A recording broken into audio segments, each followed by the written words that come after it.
Hello, everybody. I'm sorry about what happened. I don't know what happened. I guess too much truth was being told at one time.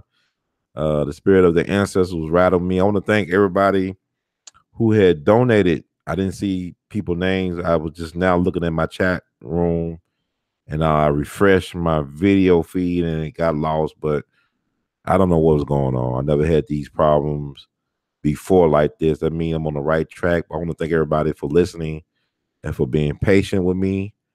And hopefully, there will be no more distractions as I try to get through this last hour because I was on the road. But yeah, I sometimes I really be feeling myself, but I feel like I'm speaking these truths, and I want to thank everybody who's stayed up or who took the time out to really hear what I'm talking about and what I'm saying, and hopefully I could continue to be a blessing as you all are a blessing to me because y'all have I could feel the energy coming to me to give me the courage to step out there and to really speak these truths to empower. So I just want to encourage you all to live your truest self as well too. Now's the time. Like I tell you about the sister who did the Michelle Obama portrait. Her personal story is very inspiring. Like she had a heart transplant several years ago, and she has not wasted her second chance of life. She's living her life like it's golden. So I'm just changing up a little bit. You said, man, he's all over the place. But what I'm trying to do is I want to encourage you all to look up the background of these artists that did the work uh, on the Obama portraits. And I'm trying to find something to read real quick about the sister. Find it from the Baltimore Sun, her hometown paper. Trying to read something real quick, a little bit of something. Okay, this is from the Baltimore Sun. It's written on the 9th. I guess that's what the 9th was, a Friday. Okay, let me just get to know Amy Sherrill, the Baltimore artist painting Michelle Obama's official portrait. So she's a hometown hero. The Baltimore Sun from February 9th, 2018. The Baltimore artist Amy Sherrill is undergoing her first major public test with the unveiling Monday of the portraits of Barack and Michelle Obama in a ceremony at the National Portrait Gallery in Washington, D.C.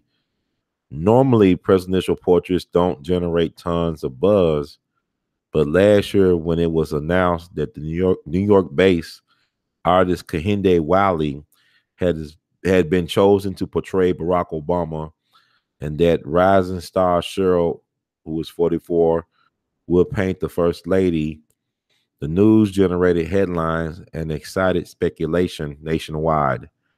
Not only are both African American, but both are contemporary artists whose work likely will depart from the realistic presidential portraits that dominate the collection. So I'm just reading this. Y'all can read this yourselves. Take a look. It's all online. So y'all can read this here. But below are a few quick facts about Cheryl and her background to help bring you up to speed. And the question journalist asks, how were Wiley and Cheryl chosen to paint the Obamas? The Obamas selected the artists after examining almost 24 portfolios. Haven't heard Amy Sherrill's name before? Cheryl first became known to the nation's art critics in the fall of 2016 when her portfolio beat 2,500 other entries to win the Outwin Bowl Buchaver portrait Bolchiver, I guess Outwin Bolchiver portrait competition. However, Cheryl's portrait of Michelle Obama is likely to be her introduction to a general art audience. What's her story? Cheryl's career came dangerously close to being derailed twice. In 2004, she stopped painting for 3 years while helping care for ill family members in her native Georgia. In 2012, at age 39, she collapsed on a pharmacy floor and subsequently had a heart transplant. It took her about a year to build up her strength enough to allow her to resume painting. Cheryl and Wiley, the first two African American artists to receive this prestigious honor. No, but there haven't been many. Semi Knox, who painted the official White House portrait of Bill and Hillary Clinton, was the first African American artist to receive a presidential portrait commission. What will the pundits be talking about? Cheryl paints life size portraits of African Americans, but she paints them all with gray skin. She has said it's a way for me to subversively comment about race without feeling as though I'm excluding the viewer. If Michelle Obama's portrait also has gray skin, art critics are likely to focus on that aspect of the painting. What about Kehinde Wiley? He's known for portraying African American men wearing contemporary clothes and posing in the heroic stance of old masters' artworks. How can I see the paintings for myself? The portraits should be in place starting Tuesday at the National Portrait Gallery at 8th Street Northwest and F Street Northwest in Washington. Wiley's painting will be permanently installed in the Portrait Gallery's America's Presidents exhibition. Cheryl's painting will be on view in the museum's recent acquisitions show through early November. Public hours are 11:30 a.m. to 7 p.m. daily. What else should I look for? The Obama portraits are painted by different artists and will hang in separate galleries. But ideally, the paintings will work together. The inevitable stylistic differences will harmonize with rather than compete with one another, just as their real life counterparts do. So I just want to read that. And I want y'all to stay encouraged on your journey. Because look, the sister didn't get all her recognition until later on. Like she wasn't in her 20s. She wasn't, in her 30s. She almost died the last year of her 30s from heart problems. She had a heart transplant. And she just now getting recognition within the last 2 years. So this sister has so much passion that she, even after recovering, it took a year to recover. I know y'all heard what I read, but you can find this at the Baltimore Sun. And she went back to her passion. And by her staying true to her passion and to who she was, she is now a success story. That's inspiring to me as a creative. I'm an artist myself. Trust me, I know. I know how it is. I went to art school. They used to call me Mr. Unteachable because I used to question the authority and I used to do my thing the way I wanted to do it. But all the great ones had to find their way. You study the greats, as Michael Jackson would say, but you got to find your own way to put your own stamp on it. You got to come with your own originality. And what I'm saying right now, what I've been telling y'all throughout this podcast has been interrupted by the man, but I'm in demand. So I want to thank you all for supporting that. Is the fact that you must find who you really are and what you really supposed to be doing, because the sister is doing her God work. And all the great art, regardless of what you think about it, it sparks conversation.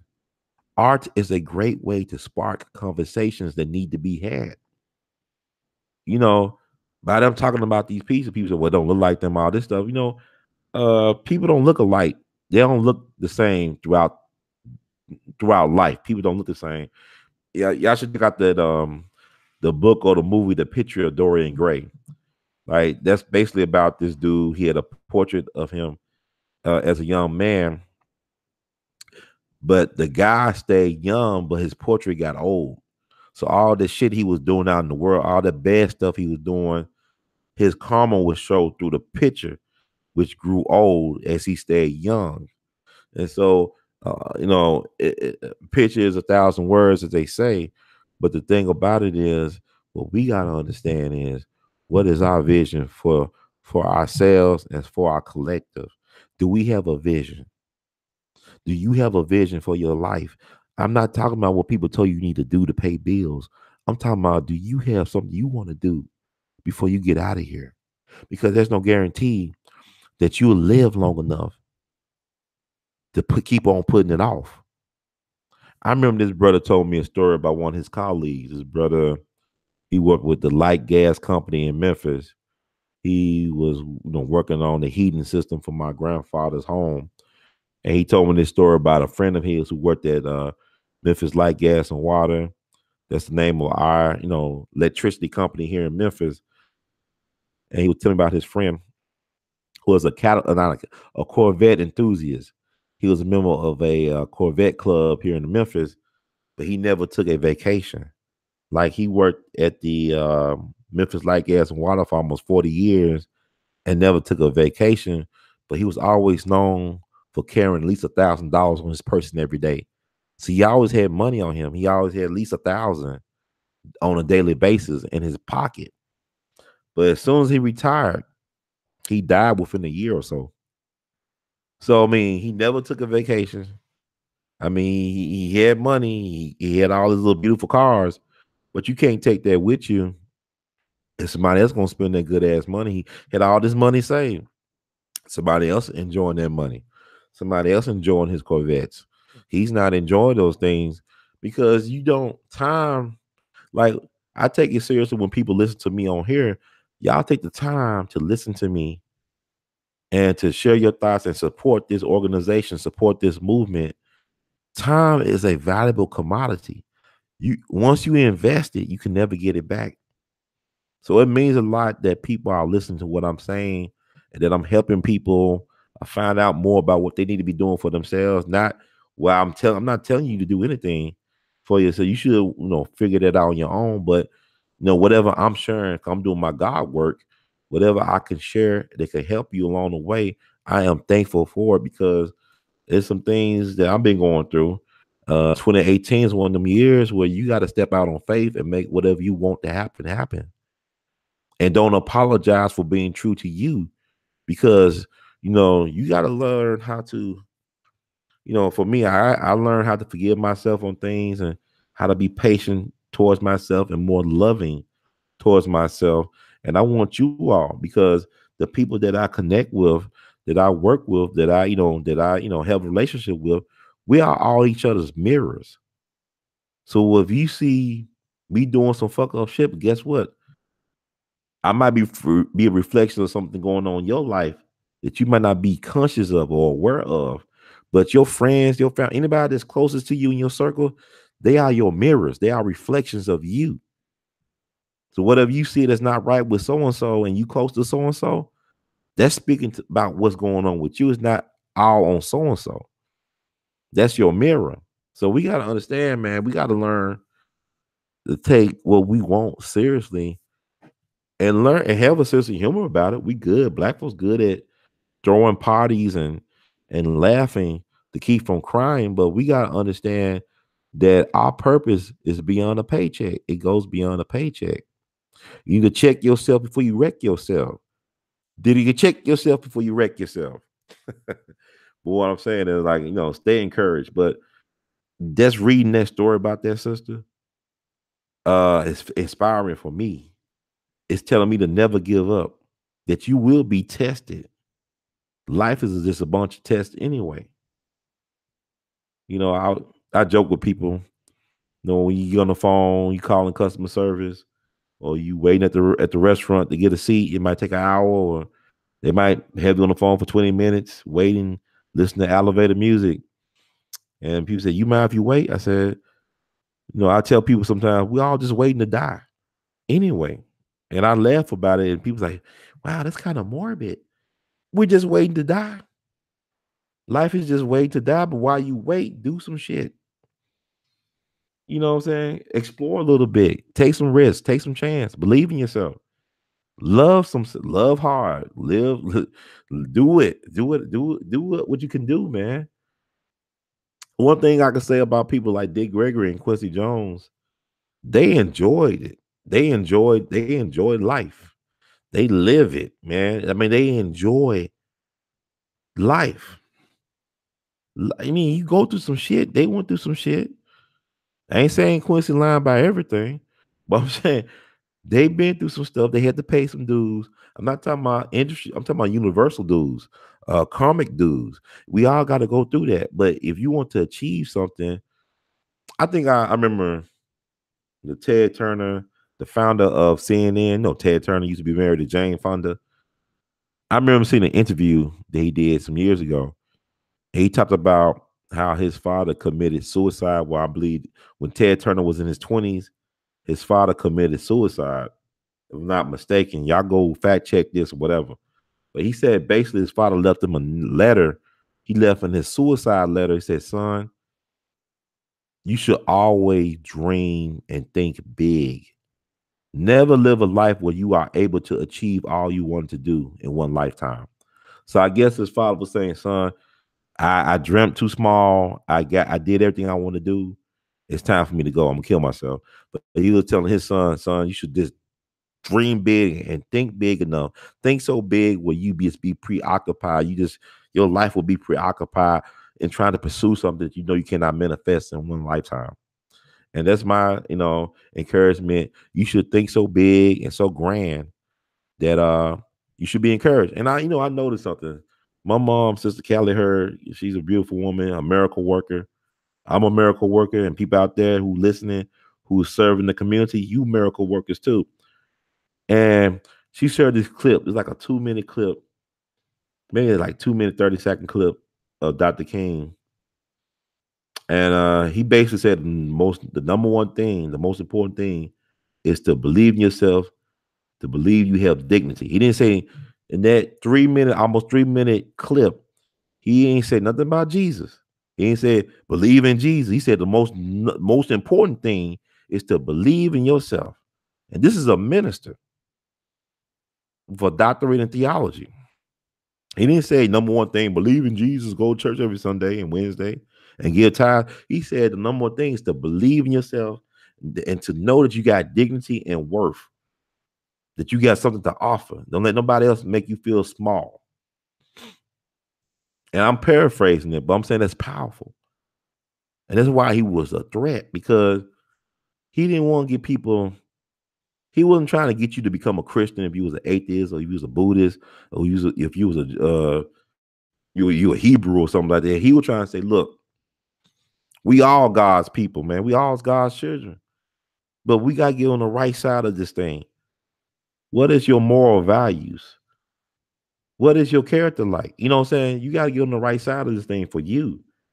Like nearly full of people, T-Bone, I hear people in social media talking about nearly full of this and nearly full of that. But I remember I heard nearly fuller from his mouth. I know he got his codes and all that stuff, but he said some powerful things, man. I was blessed to talk to Brother Nearly Fuller on the phone, and I shared it with my We All Be TV people. I got the Nearly Fuller interview up from about 2 years ago. I was asking him about his good friend and comrade, Dr. Francis Cress Wilson, who passed away at the beginning of 2016. And we had a very interesting, it wasn't a long conversation, maybe 30 minutes, but it was a very valuable conversation. And basically, if you get from Nearly Fuller, he said you should treat yourself like a corporation or organization, and that you should have a moral compass or moral code for you. And he also would say that Black folks should not get together if we got no plan or plan of action. You should never associate yourself in a group of Black people with no direction and no vision, because we're not good. We're toxic to each other when we get around each other without no plan and plan of action. Because everybody knows the value of Black power when it comes to working. Like Henry Ford understood the power of Black labor. He built his company, his brand on the backs of Black folks. This country was built on the back of Black folks. When Michelle Obama said, "I live in a house built by slaves," she did not say she lived in a house built by dreamers. She said, "I live in a house built by slaves." The White House was built by slaves. The White House got burnt down by slaves. Slaves are not slaves. And I ain't gonna, I'm just like, you get too tongue tied to always enslave Africans and prisoners. Look, Slavery is not in the DNA. It's programming. We agree. But recognize, like Baba Dick would say, them people that they caught in Africa were not slaves. They were prisoners of war. I'm saying that, but not only that, these were the best of the best. They were the scientists, the engineers, the culinary artists, the artisans. These are the we are the creators of civilization. And I know people say, oh, that's all that Hotep stuff. But if you don't understand, people are afraid of voodoo. They're afraid of free masonry. All that shit is out of Africa. But here's the thing, though. Here's the thing. My thing is this. Dr. John Henry Clark said it best. He said, history is a clock. It tells you what time it is now. So if you're going to be revolutionary, and hear me well, if you call yourself a revolutionary, you must be educated about the past. I'm not talking about staying in the past. I'm talking about learn from it so you could make the most of this moment so we could actually have a future to look forward to. A lot of people get twisted. Like I speak to one podcast about, Kobe Bryant or LeBron James. They didn't go to no college, but yeah, you talk to them. They're articulate. They're highly educated. They know about the history of their sport. They know who are the greatest in certain games, certain innovations. They know that stuff because, like Michael said, you got to study the greats to be greater than the greats. You got to study them and take what they have and utilize it and put your own thing on it. And we are not studying right now as a people. We are begging. We are begging the devil to give us mercy when the devil is only qualified to give you more hell. We are begging the devil to give us mercy when the devil is only qualified to give us more hell. Like Malcolm said, only a fool will let their enemies be the primary educators of their children. So we got to understand that. We got to understand that. And I'm about to wrap, but I want to go to the see if anybody say anything in the chat room. Peace, brother Julian. Okay, Duckworth, peace. I know I lost some people because the Wi-Fi connection fucked up. Hopefully this don't sound too bad. I'm gonna find a way to put the shows together if I can. But if I got any questions out there in the chat room, let me know, and we see where we can go. But I'm definitely looking forward to checking out the Black Panther movie. I don't have any expectations necessary for it. I know this guy named Ryan Coogler, the director. I really appreciate it. I hope I'm saying Ryan Coogler. That's his name. I appreciated Fruitvale Station, the Oscar Grant movie. I can remember back in New Year's of 2009 when I saw that footage of Oscar Grant getting shot by the transportation cop up in Oakland, the BART officer, the Bay Area Transit, whatever they call themselves. And then it was a brother down New Orleans that got shot up by police as well. New Year's of 2009. And I had a chance to interview Attorney Burris out of the Bay Area, who was Oscar Grant's family's lawyer. And I really need to post that interview on YouTube. I did it for my Blog Talk Radio show back in 2009. And I like his movie. He did the Rocky movie thing with Michael B. Jordan. And like their relationship remind me of Martin Scorsese and Robert De Niro back in the day, Coogler and Jordan. You can tell they're real tight, but they work well together. So they're making history together. But I thank their brothers because people, Hollywood is interesting, man. Because like I said, the entertainment industry was built on racism and on the exploitation of Black people. So I don't really expect Hollywood to always be transparent in their white privilege or racism. But this Me Too movement is interesting. Time's Up movement is interesting. Like the spirit has changed. Like you look at these babies now, mean, you see, let's check out, let's look at the babies being born in your family or whatever, or being born. You look at some of these baby pictures, babies look different to me. They move different. They even smell different. You know what I'm saying? Because all the stuff they've been doing to us over the years with the programming and fucking with the genetics, with the GMOs and all this other stuff they've been doing. And okay, I see y'all. Thank you, Brother Jackson. He said, "Good night, Brother Ron. Love hearing the videos of Dick Gregory talking and all the information y'all share." Yeah, when them videos gonna be around, I mean, as long as there are people around to hear, Baba Dick Gregory was always gonna be around in spirit and in knowledge because he made sure, like Tupac, that we have a lot in the vault to share with the people that's out there.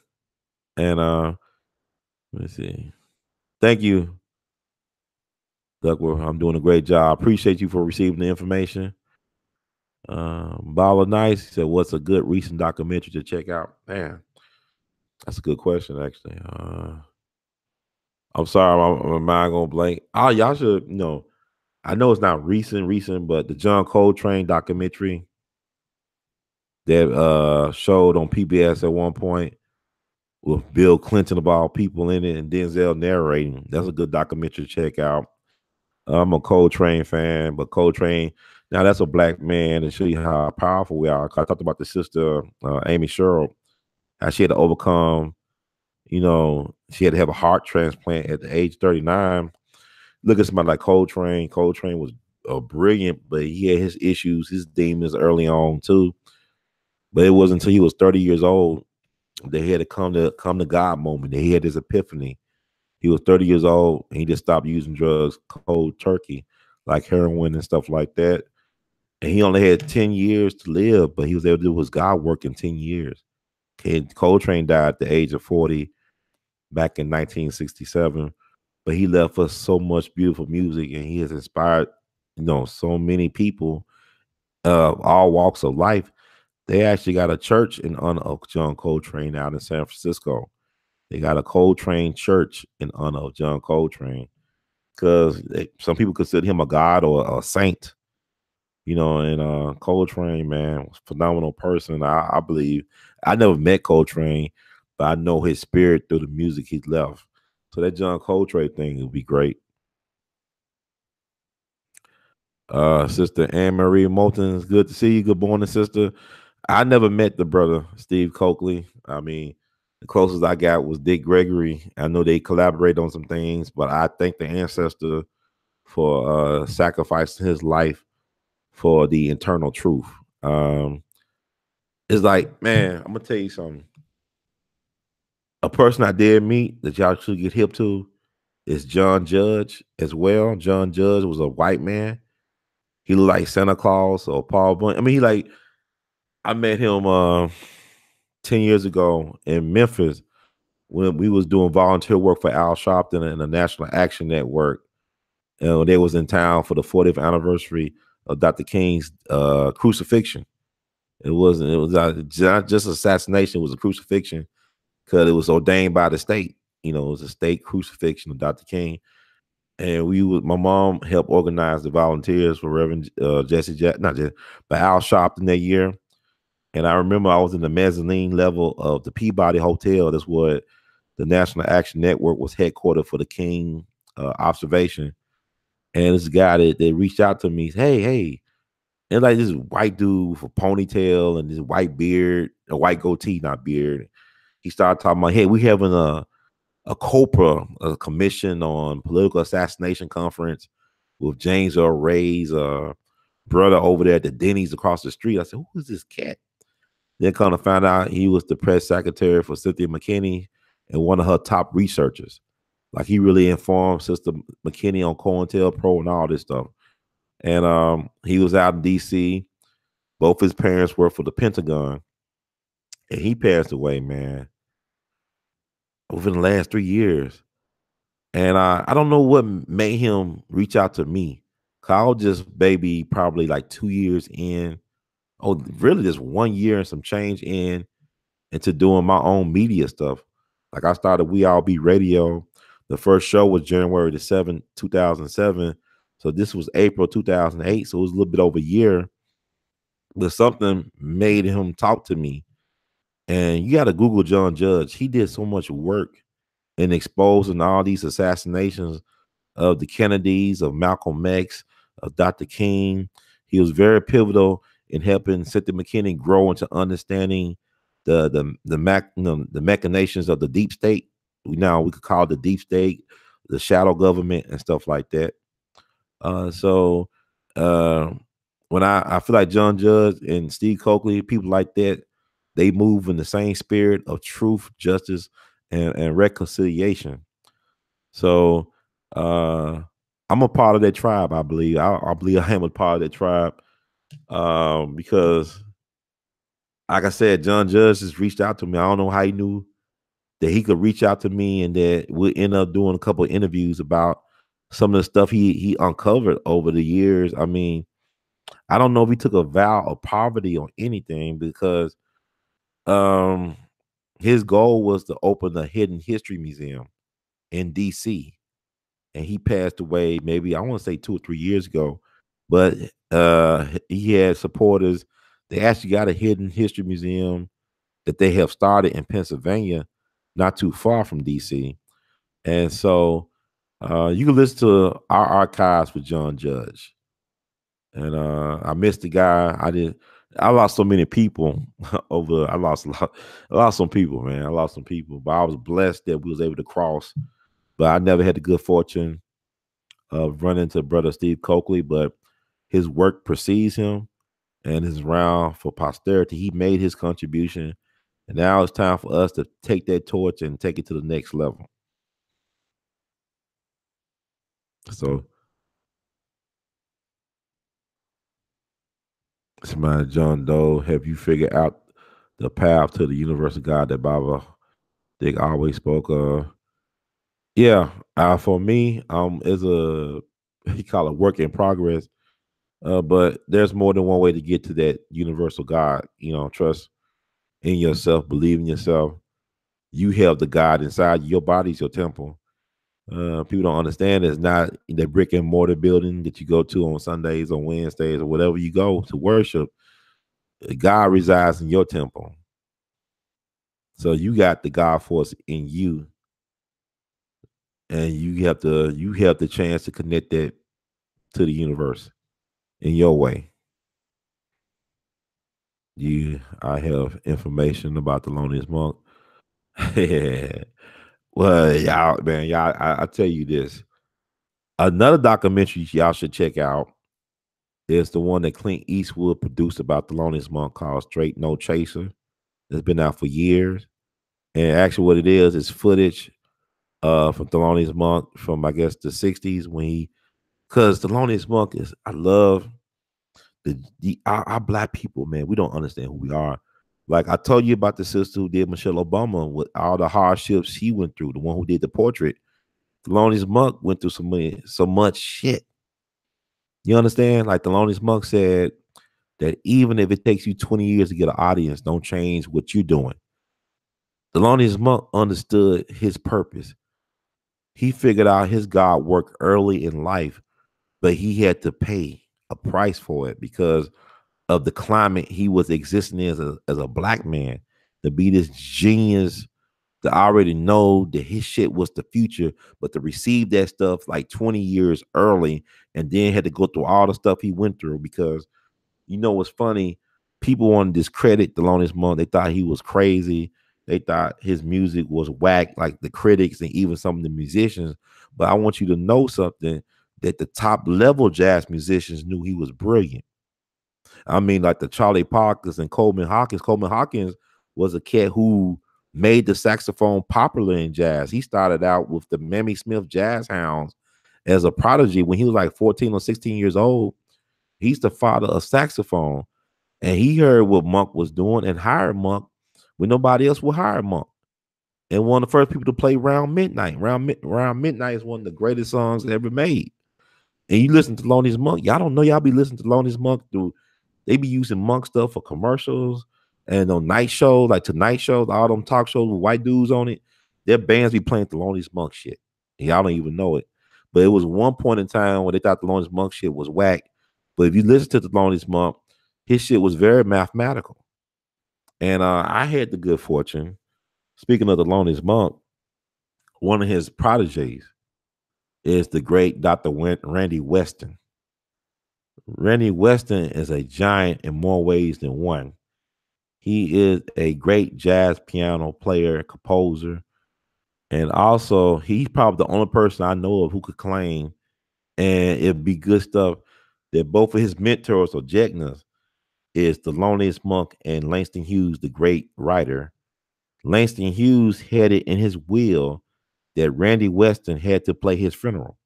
So he put that in his will that Randy Weston had to play his funeral and get paid, I guess, the union wage, the average, whatever. So I mean, he was close to Thelonious. He told me stories about Thelonious Monk. You actually look at some of his interviews he did, where he said Thelonious would sometimes invite him over to his house. Randy Weston is a giant, not only in music, but he's a giant. You know, he about 6'7" or 6'8". You know, he's almost 100 years old now. He lives in his family old Brooklyn brownstone, and a very generous man. And I spent hours talking to Dr. Randy Weston about his amazing life. And he told me about Monk, but Monk would sit in the room with him for hours and not say anything to him. And he was able to learn like that. But Monk was like one of those mystic teachers. And what y'all don't know about Monk too is that him and Charlie Parker died with the same white woman who was a Rothschild, the jazz baroness. Look her up. They did a documentary about her on HBO that I think her niece did, but her name was something as a long name. But she was a Rothschild. She was from Europe, and I mean, Thelonious Monk went to live with her towards the end of his life in New Jersey. He died in her home, but Charlie Parker died in her apartment at the Stanhope Hotel, I believe, on March 12th, 1955. So she had both of these guys, these jazz giants, these modern men of music. They both died in her house. This is the jazz baroness. Look her up. She's a Rothschild, the wealthy Rothschild banking dynasty of Europe. So, yeah, the longest man, he saved Coltrane too, because I believe Coltrane with Miles Davis. But I'll tell you, like Miles and Coltrane, like Kobe and Shaq, they had a falling out.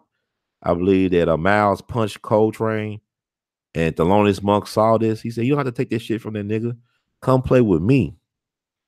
And really, Thelonious Monk helped open up Coltrane, because you listen to Thelonious Monk music, it's made for horn players.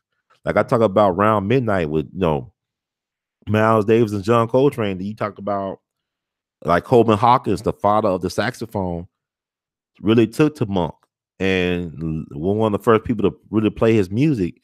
And you look at like John Coltrane, so many Charlie Rouse, so many horn players got better by playing Monk music, because Monk originally he started off on trumpet. He was gonna be a trumpet player, but Faith had other plans because he had asthma. So he switched from the trumpet to the piano, and the rest is history. And his mama always knew he was gonna be somebody important or famous. And he went on tour with Mary Lou Williams, another unsung jazz great. Mary Lou Williams was phenomenal as a arranger and composer and piano player.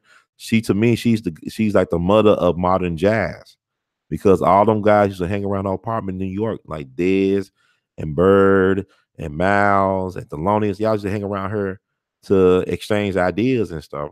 So y'all should get hip to Mary Lou Williams. But Thelonious Monk was a giant, man. He's still a giant. His son runs the Thelonious Monk Institute. They have these competitions every year to encourage young jazz players. So he has a living legacy.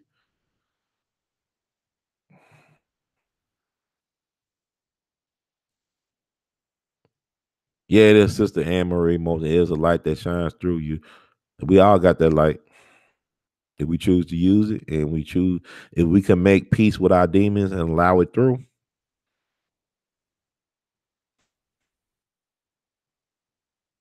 I have friends to his twin grandkid. I'm thinking to my brother Steve Coker. He got a son that's over in Ghana somewhere. Is that correct? Is he still over in Africa doing business?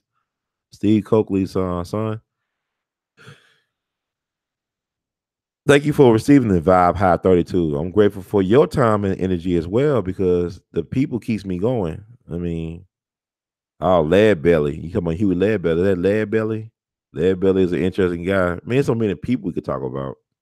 There's a brother from Brooklyn that did a great poetry book. Basically told the story of Lead Belly using his poetry. And it was brilliant. It's a brother out of Brooklyn. I got to find that book and I'll talk about it. I got to talk about some more books before the end of the month. And the end of the year, I'll make sure I'll talk about more books. I got more books coming up. Actually got a very important project that I've been need to get done. It concerns Martin Luther King 50th anniversary, but we're not focusing on April 4th. We're focusing on April 5th, the day after.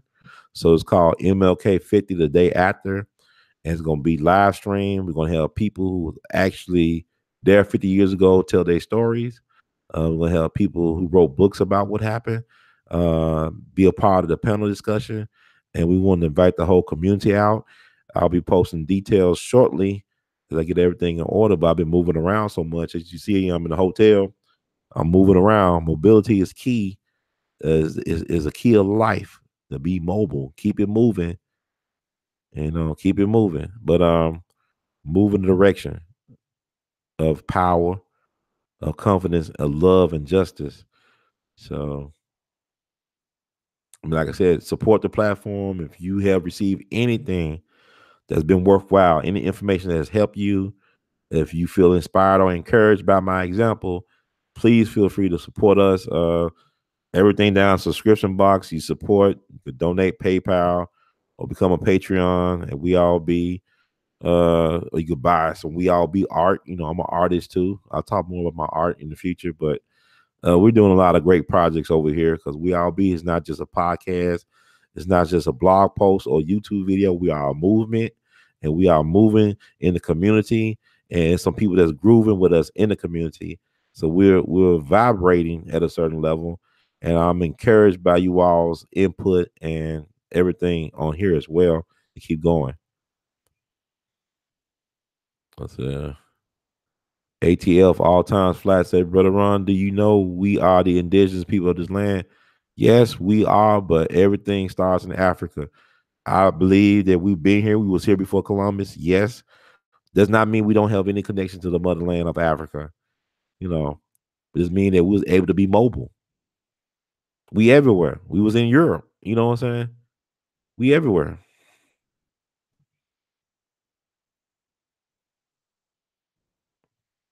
Let's see. Thank you for receiving the information, Brother Julian, on Thelonious, but research it and also check out the documentary, Straight No Chaser. What did I think about Eartha Kitt? I thought she was brave for standing up against Lady Bird Johnson in the White House, and it cost her her career for several years in America.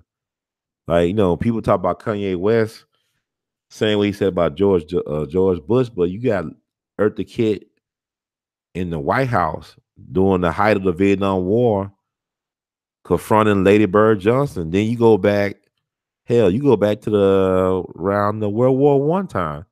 Well, William Monroe Trotter, who was the first black Phi Beta Kappa at Harvard, who had a newspaper called The Guardian up in Boston, who led the Boston riot when he disrupted Booker T. Washington's speech at a church, and who was one of the founders of the NAACP.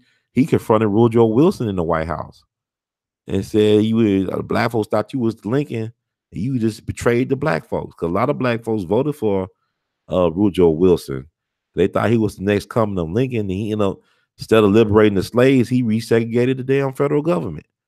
And so William Monroe Trotter confronted him. Not only that, Woodrow Wilson went to school with Thomas Dixon, the guy who wrote The Klansman, a book which led to the movie Birth of a Nation. He screened that movie in the White House. Woodrow Wilson screened that movie in the White House and said it was like as if writing history with lightning. So this son of Virginia who went to school with the guy who wrote The Klansman, which led to the movie Birth of the Nation, which led to the rebirth of the Klan in Stone Mountain, Georgia, was black folks' hope. They thought he was Lincoln. So William Monroe Trotter confronted Woodrow Wilson in the White House. And then you have other examples of people doing that, like Louis Armstrong on Little Rock Nine. And when he if Ike don't do anything for them boys and girls down in Little Rock, to hell with Ike. When he basically canceled his State Department tour overseas because he didn't like how they were treating them non-black students that was trying to integrate Central High School.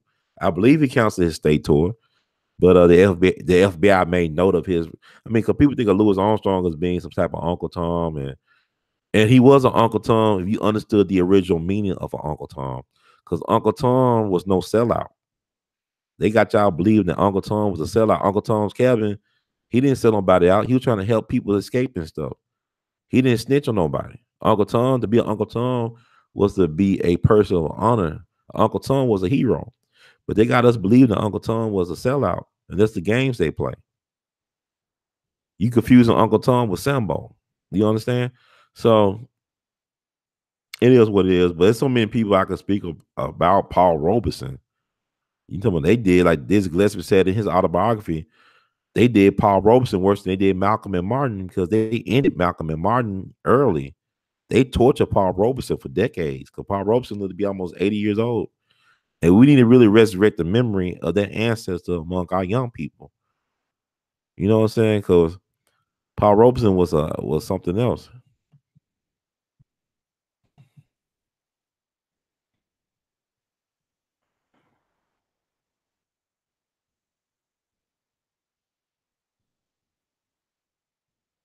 Can I do shirts with faces of famous people? Of course I can. And I might be doing that soon. D.W. Griffith is buried in my city. Where is he buried at exactly? Yeah, Paul was deep. I mean, Don Lemon laughing at Omarosa. That's just a distraction. Ty Collins. I don't. A lot of stuff like Judge Joe Brown says, bread and circuses is meant to keep you distracted and from focusing on the truth and from focusing on bettering yourself and taking care of your people.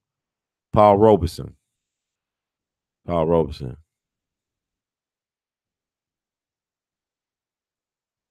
Yeah. So I guess I could wrap it up almost, but feel free, like I said, if spirit moves you, there's all types of ways to support the platform. And I thank you all for those who have turned out late at night to listen to what I had to say.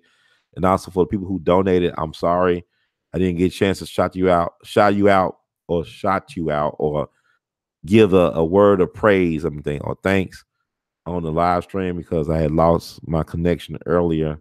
That's why I'm doing the second part of this. But I think for the most part, we covered what we need to cover for right now. Like No Filter, I appreciate y'all. We love y'all madly. Words are great together. You enjoy the late nights. I might have a little bit of all because I'm about to hit the roads, hit these streets or these streets, hit the streets, hit the road and do some other stuff. There's so much stuff on my plate, man. I'm just thankful that God gave me some type of vision to work towards that's going to be keeping keeping me busy. And I look forward to meeting people that want to work with me on these projects. And hopefully, who knows? I mean, might be one of y'all I'm talking to right now. It might be helping me on some projects. Oh yeah, Shreveport. Much love, Louisiana. Yeah, Mardi Gras, New Orleans.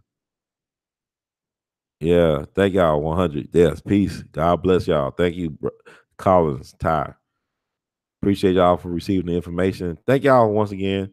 I'm about to call it a night, but in the words of Great Dugalton, we love you madly. Keep on producing and pushing, and feel free to support. Tell your friend if you learned anything tonight. Amplify the message. Excuse me. Like my friend, late Judge De'Armor Bailey said, Ron, you must amplify. So amplify this message. Share the news. Subscribe if you haven't subscribed. Get your people to subscribe and get your people to support And we thank you all so much.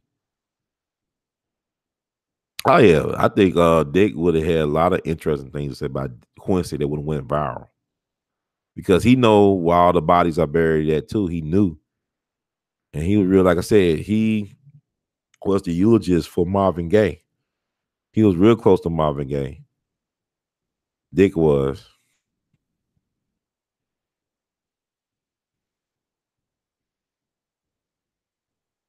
Yep. And y'all be safe out there though, and take care of business, but be safe. God bless everybody. Thank you so much. Good night and good luck.